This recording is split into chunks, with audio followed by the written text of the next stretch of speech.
हिमाचल प्रदेश के मुख्यमंत्री सुखविंदर सिंह सुक्खू सर हैं। थुनाली में पिछली बार सर से मिले थे, उस समय भी आपदा का बहुत रौद्र रूप था और अब मनाली में मिले हैं। यहाँ पर भी बहुत जबरदस्त आपदा है, त्रासदी है सर। क्या अभी तक क्या अनुमान है आप लोगों का? पूरा हिमाचल प्रदेश भयंकर आपदा से ग्रस्त है और जो हमारे मनी महेश बनमौर में श्रद्धालु फंसे थे, मुझे खुशी है कि हम उनको आज निकालने में कोई 500 के करीब श्रद्धालु निकालने में सफलता प्राप्त की है। कोई 2000 श्रद्धालु फंसे हुए थे जो चल नहीं पा रहे थे और भरमौर चंबा रोड पूरी तरह डैमेज हो चुका है। और उसके बाद अभी मैं मनाली आया। मनाली में पिछली बार 2023 की आपदा से ज़्यादा बड़ी आपदा आई हुई है और जितना नुकसान हुआ है उसमें सबसे जो महत्वपूर्ण बात है, जो हमें आने वाले समय में सोचनी पड़ेगी, मिटिगेशन करना पड़ेगा, प्लानिंग बनानी पड़ेगी कि किस तरह हमारा ये क्लाइमेट चेंज के कारण प्रदेश को बहुत अफेक्ट हो रहा है। और इसका कारण क्लाइमेट चेंज है, क्लाउड बस्टिंग के कारण इतना ज़्यादा पानी आ रहा है। ऐसा नहीं कि बरसात में नुकसान नहीं होता है, पर इतना ज़्यादा नुकसान क्लाउड बस्टिंग के कारण आ रहा है, ग्लोबल वार्मिंग का है। और ये असर पिछले 2-3 साल से लगातार दिख रहा है। इतने बड़े पत्थर आते हैं, आप अंदाज़ा भी नहीं लगा सकते। जंगल उजड़ जाते हैं और नुकसान नीचे हमारे लोगों को करते हैं। 350 के करीब अभी हमारी जानें गई हैं और 5000 के करोड़ के करीब अभी संपत्ति का नुकसान का आंकलन है। सर, आपने केंद्र सरकार से हेलीकॉप्टर भी मांगे थे और आपने आपदाग्रस्त राज्य भी घोषित कर दिया है हिमाचल को। केंद्र सरकार से क्या मदद मिल रही है अभी तक? नहीं, केंद्र सरकार और एयरफोर्स से हमने हेलीकॉप्टर मांगे थे।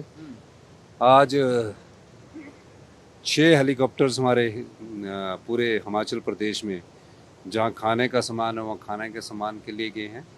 चिनूक हेलीकॉप्टर से और मी-17 से हम भरमौर से चंबा अपने श्रद्धालुओं को निकाल रहे हैं, जो राजस्थान, बिहार, सारे देश से आए हुए थे मनी महेश यात्रा के। सब जो भी मांग रहे हैं उसकी सहायता केंद्र सरकार दे रही है। अच्छा सर, पिछली बार आपने घोषणा किया था कि जिन लोगों की मौत हुई है उनको कंपनसेशन देने के लिए, जिन लोगों के घर गिरे हैं उनको, उस पर सर अभी क्या अमल हो रहा है? क्योंकि कई सारे लोग शिकायत कर रहे हैं कि उनको कुछ मिल नहीं रहा है। ऐसा गलत बात है। आपके पास कोई उदाहरण है, बताइए। अभी सर तिब्बत कॉलोनी में मैं गया था, बोल रहे हैं 5000 रुपए लोगों को। नहीं, वो आपदा राहत पैकेज आता है हमारा। जब आपदा एक होती है 5000 तो फौरी राहत है, लेकिन 7 लाख रुपया पिछली 2023 में आपदा के समय हमने घरों को बनाने के लिए दिया था, वो सब मिल रहा है। तो अभी जो इसको हम आपदा राहत घोषित करेंगे विजिट के बाद, तो एक स्पेशल पैकेज हम अपने संसाधनों से देंगे। एक आखिरी सवाल है सर कि सुप्रीम कोर्ट ने सर अभी कहा है कि जो लकड़ियां आ रही हैं, चंबा से वीडियो वायरल हुआ था, सुप्रीम कोर्ट ने कहा है कि पेड़ों की कटाई हुई है, उसकी वजह से ये सारी आपदा आई है। देखो, सुप्रीम कोर्ट ने जो कहा है वो बात को मैं सही भी मानता हूँ कुछ समय तक, लेकिन मैं कहना चाहता हूँ कि ये जो पेड़ों के लॉगिंग आई है, इसमें कुछ अगर जो क्लाउड बस्टिंग होता है तो 50 पेड़ एकदम क्लाउड बस्टिंग में बह के नदियों में आते हैं। कोई स्लीपर नहीं बने, क्योंकि जहाँ से ये पेड़ और जंगल आ रहे हैं वहाँ कोई रास्ता ही नहीं है चलने को, तो इलीगल कटिंग का कोई बात बनती नहीं है। फिर ये डैम पर रहते हैं, फिर बहते बहते ये डैम में इकट्ठे होते हैं और डैम में ऊपर आती है लकड़ी बह के। अगर कोई स्लीपर आते ना, तब हम बोलते हैं कि यहाँ लकड़ी की इलीगल कटिंग हुई है। सुप्रीम कोर्ट के पास जिस प्रकार के प्रस्तुत किया होगा, उस प्रस्तुति के बाद हम अपना बताएंगे। मैंने इसकी सीआईडी इंक्वायरी करवाई थी। मैंने अभी इससे पहले सीआईडी इंक्वायरी करवाई थी। जो लॉगिंग आपको नज़र आ रही थी लारजी के पास, उसमें हमने सीआईडी इंक्वायरी करवाई थी।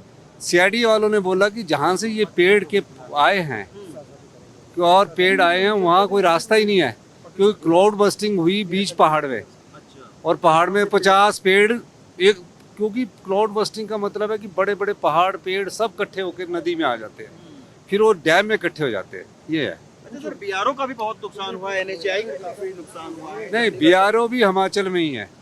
हिमाचल प्रदेश में नुकसान हुआ है। बीआरओ की जो सड़क है उसको नुकसान हुआ, बीआरओ को नुकसान नहीं हुआ, हिमाचल प्रदेश को नुकसान हुआ। शुक्रिया सर हमसे बात करने के लिए। हिमाचल प्रदेश के मुख्यमंत्री हैं सुखविंदर सिंह सुक्खू जी, जो ये कह रहे हैं कि जो सुप्रीम कोर्ट ने अभी ये कहा है कि पेड़ की कटिंग हुई है, वो कह रहे थे कि आधा सच है ये और आधा जानकारी वो पूरी देंगे सुप्रीम कोर्ट को। और अभी निरीक्षण किया है इस ओल्ड मनाली को, काफ़ी सारी यहाँ पर तबाही हुई है। पूरा ये लोहे का पुल आप देख सकते हैं कि डैमेज हो गया है। तो इनका कहना है कि राहत के पैकेज का ऐलान किया जाएगा। मनाली से अश्विनी मेहरा के साथ रवीश रंजन शुक्ला, NDTV इंडिया।